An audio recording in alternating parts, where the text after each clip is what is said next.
दोस्तों, Virginia Woolf एक English literature का दुनिया अदब का आलमी अदब का एक बहुत बड़ा नाम है, जिसके बहुत ही खूबसूरत और बहुत ही मशहूर नावल्स हैं और कई ऐसे नावल हैं उसके जिन्होंने पॉपुलैरिटी हासिल की है। तो आज की इस वीडियो में मैं आपको मुख्तसरन उसके एक नावल का तारफ़ करवाऊंगा जो बहुत ही खूबसूरत और पढ़ने जैसा नावल है, जो 1931 में शाया हुआ था, द वेव्स।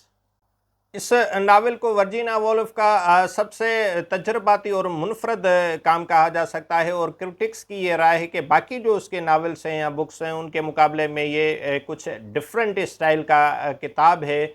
और ये नावल 6 मरकज़ी किरदारों के इर्द गिर्द घूमता है, जिसमें बर्नार्ड, सूसन, रोडा, नेवेल, जिनी और लुइस हैं।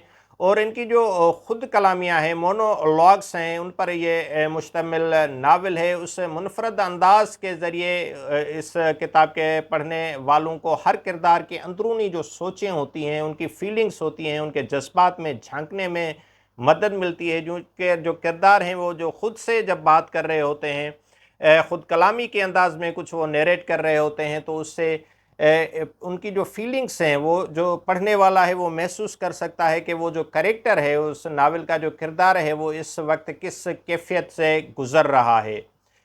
नावल के किरदारों की ज़िंदगियों के जो आपस के ताल्लुकात हैं, उनको भी एक मुकम्मल तस्वीर के तौर पर पेश किया गया है इस नावल में। ये कहानी इंग्लैंड के एक साहिली इलाके के पस मंज़र में बयान की गई है, जहाँ शुरुआत में किरदार बच्चों की सूरत में बाग में खेलते नज़र आते हैं। जैसे जैसे कहानी आगे बढ़ती है, ये किरदार जवान होते हैं, बड़े होते हैं और मुख्तलिफ़ मराहिल से गुज़रते हैं। इस दौरान कहानी में आइडेंटिटी, उनकी शनाख्त, उनकी फ्रेंडशिप, दोस्ती और वक्त गुज़रने जैसे अहम मौज़ूआत को बयान किया गया है। नावल की जो इसको 9 हिस्सों में मुख्तलिफ चैप्टर्स में बयान किया गया है, और जिसमें हर हिस्सा दिन के एक मुख्तलिफ वक्त को ज़ाहिर करता है। ये एक अलामती अंदाज़ है कि किरदारों की ज़िंदगी की जो इर्तका है और उनके ज़िंदगी के जो दायरों के मुख्तलिफ पहलू हैं, उनको नुमायाँ करके इसमें बयान किया गया है। इस नावल में वर्जीनिया वुल्फ ने शायराना ज़बान इस्तेमाल की है, और उसका जो स्ट्रीम ऑफ कॉन्शियसनेस है, शऊर की जो रवानी की जो टेक्निक है, इस नावल को एक अनोखा मकाम देती है।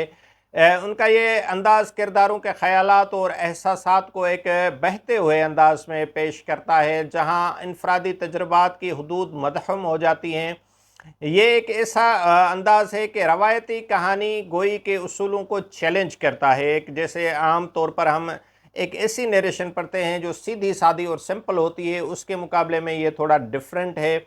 और क़ारीन को, जो इसके रीडर्स हैं, वो इसको डीपली जब इसमें इन हो जाते हैं, अपने आप को इसमें बिल्कुल जोड़ लेते हैं, तो ही ये उनको अपने आप में जकड़ता हुआ महसूस होता है कि किस तरह से इसको हम समझ सकते हैं।